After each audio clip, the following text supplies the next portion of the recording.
Tumsifu Yesu Kristo. Wapendwa mapadre, watawa, makatekista, viongozi wa halmashauri ya walei katika ngazi ya parokia, vigango na jumuiya, na sote kabisa tuliopo hapa, itifaki imezingatiwa.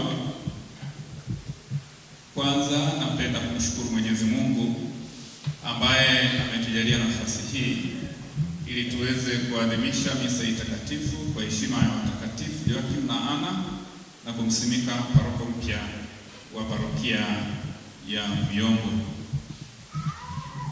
Baada ya shukrani hizi kwa Mwenyezi Mungu, napenda kumshukuru sana paroko Jerome aliyekuwa paroko wenu, paroko mteule wa parokia Ilula, ambaye alikuwa paroko wenu hapa, Baba Jerome Mponzi, kwa utume wake ambao ameufanya hapa zaidi ya miaka 3. Amefanya kazi kubwa kama ninyi wenyewe mlivyoshuhudia na kueleza katika risala yenu, lakini si tu kile ambacho ninyi mmekisema. Kila mwenye macho haambiwi kutazama. Tunaona kazi kubwa aliyoifanya, na kwa bahati njema sana mimi nakuja hapa baada ya kuwa askofu ni mara ya 3. Alinitembeza kote, niliona kizizi cha nguruwe, kuku na simbizi. Sasa si hayo tu ambayo aliyafanya, zaidi ya yote yale yaliyo ya muhimu, na nawashukuru sana. Risala yenu ni nzuri kweli. Ni risala ambayo imeandikwa na watu wenye imani, watu wanaotambua mambo ya muhimu katika kanisa, kwa sababu umeanza kutoa shukrani kwa Mungu na kwa baba huyu kwa utume aliofanya kwenu. Kwanza katika masuala ya kiroho, amebatiza, amekwenda kuwahudumia wagonjwa, ametembelea watu, amefanya kazi kubwa sana kwa mambo ya kiroho, amefundisha watoto wenu na kadhalika. Alafu baadaye ndio mkaja katika mambo yale ya kimwili. Ndugu zangu, hayo yote ambayo tunapaswa kweli kuyazingatia na kuyapokea, amefanya kwa sababu anatambua kuwa yeye ni mchungaji, alitumwa kwenu, alitoa maisha yake kwenu. Sisi leo ni kumshukuru Mwenyezi Mungu aliyemjalia karama hizo na sakramenti ya daraja, na akafanya utume huo uliotukuka kwenu, na tunamwombea huko anapokwenda parokia Ilula, ambapo sio mbali, na tena Ilula ni mama wa parokia hii, sio jirani sana.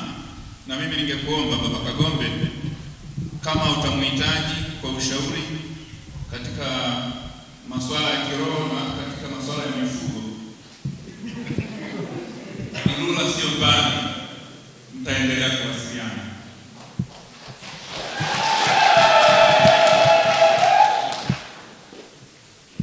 Ndugu zangu, baada ya kumshukuru Baba Jerome, napenda nitoe shukrani kwa Baba Kagombe ambaye alikubali. Maana baada kama mlivyosikia barua ya kumteua, hatukupata mijibizo iliyokuwa kinyume. Maana yake alipokea. Na kupokea uparoko sio kitu kidogo, na watu wao wanagoma. Naweza kumteua sasa baba askofu mkuu uparoko, siwezi, naomba uteue mwingine. Kwa hiyo hatukupata hiyo kazi ya kuanza tena kutafuta mwingine. Mteua tena hata wala kumuuliza. Tulipeleka barua tu na tukaona barua imetiki.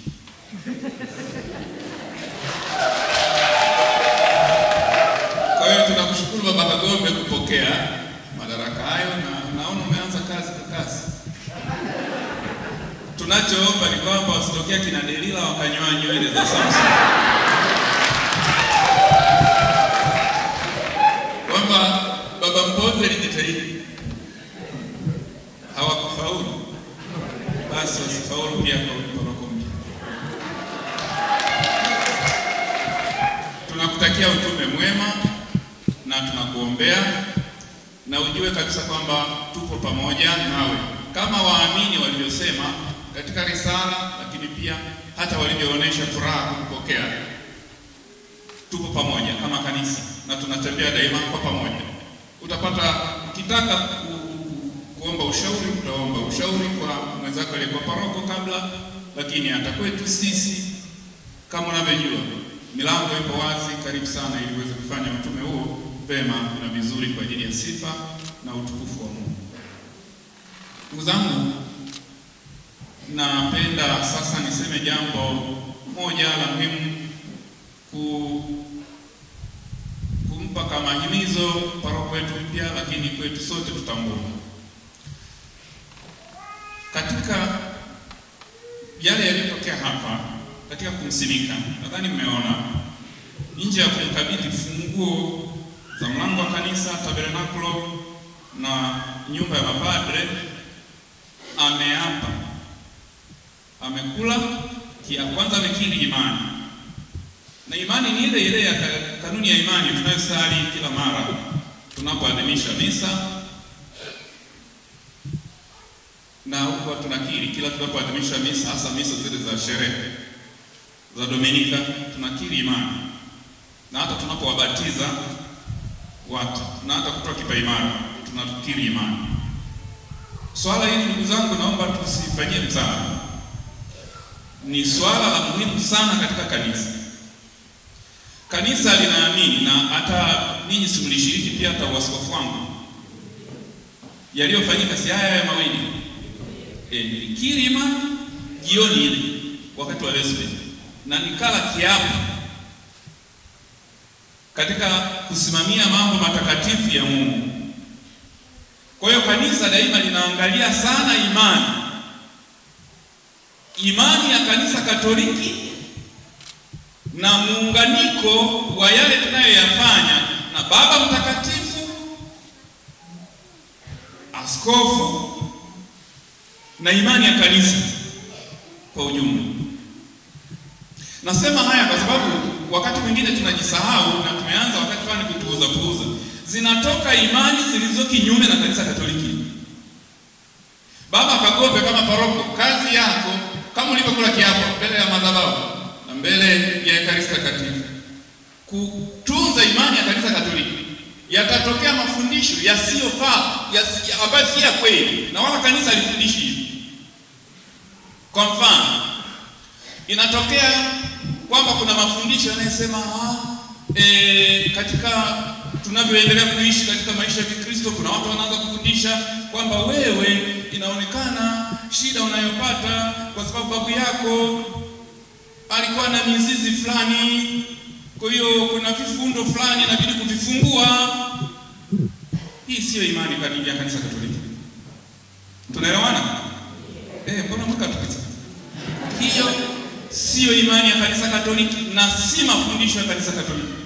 Kwa sababu mafundisho ya kanisa Katoliki yana ibada zake. Mtu anapobatizwa anapakwa mafuta. Mafuta gani yale? Ya wakatekumeni. Na kuna sala yake. Tumeelewana? Baba Kagombe hiyo kazi ya kuilinda imani ya kanisa Katoliki, lazima tuwafundishe watu na watu waelewe. Na mafuta yaliyopo katika kanisa Katoliki ni mafuta ya aina gani? Kuna mafuta ya wakatekumeni, kuna mafuta ya wagonjwa, halafu kuna mafuta ya Krisma. Haya ndio mafuta tunayojua sisi, na ndio yanayotumika katika kanisa katika maadhimisho. Siku hizi kuna mafuta, tuna mafuta, na wengine tuna vichupa vya mafuta ambavyo sijui tumevipata wapi, tunajua wenyewe. Tunaenda kwenye mafundisho fulani huko, watu fulani wamekuja wanasema kanyaga mafuta, na mafuta yanamwaga na kanyaga. Hayo mafuta sijui ni mafuta ya alizeti, mafuta ya uto. Sisi hatuyatambui katika imani ya kanisa Katoliki, na kufanya hivyo ni kinyume cha imani ya kanisa Katoliki. Ni lazima tukemee. Ndugu zangu nasema hivi kwa sababu mambo haya yapo. Mimi mwenyewe yamenipata. Ikiwa Ujewa anakuja mtu mmoja baada ya misa. Nimeadhimisha misa, nimemaliza, natoka nje, anakuja mtu mmoja na kichupa cha mafuta. Baba, naomba unibarikie mafuta haya kwenye kachupa hivi. Nibariki. Umeyapata wapi? Mama mmoja yuko pale anauza. Ametandika kabisa nje ya kanisa, nje ya kanisa la parokia. Ametandika chini na anauza. Shilingi 5,000 kachupa kapu namna hii. Yameandikwa mafuta ya upako. Hiyo sio imani ya kanisa Katoliki. Imani ya kanisa Katoliki haiuzi mafuta ya aina hiyo yanayouzwa. Imani ya kanisa Katoliki haiuzi maji ya baraka yale mnayonunua huko. Kwa hiyo tuilinde imani ya kanisa Katoliki na tuitunze, tukijua kwamba tumepewa kama dhamana tuishi kadiri ya mwongozo wa uliotolewa na kanisa Katoliki. Basi ndugu zangu, baada ya ni kama tunayafahamu, ngokumbusha kidogo kwa sababu haya ndio yapo. Napenda sasa nimalizie kwa kuwashukuru. Na washukuru sana kwa zawadi zenu. Adhimisho la misa takatifu, kwa zawadi mlizompa Baba Kagombe, paroko wenu mpya, na kwa zawadi zenu mlizompa Baba Mponzi, paroko wenu aliyepita, ambaye ni sasa ni paroko mteule wa parokia ya Irundu. Na kwa zawadi mlizonipa mimi, na washukuruni sana kwa wema na upendo huo. Naomba niseme hivi, katika zawadi hizo mlizonipatia mie, naomba hizo iwe nimepokea, na Mungu awabariki sana kwa upendo wenu. Lakini hiyo zawadi iende kwa Baba Mponzi, imsindikize katika safari yake anayokwenda Irundu.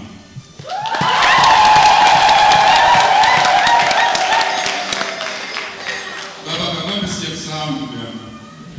Huyu nampa zawadi mwenyewe, nilikuwa nimeandaa, na kwa kweli nilikuwa nimetaka kufanya hivyo kwa sababu Baba Mponzi inshallah siku ya kusimikwa kwake nitakuwa kusimika. Kwa hivyo nitampatia zawadi yangu pia siku hiyo. Kwa hivyo Baba Kagombe, naomba usumbue mje tu hapa nikabidhi mimi zawadi yangu kwako.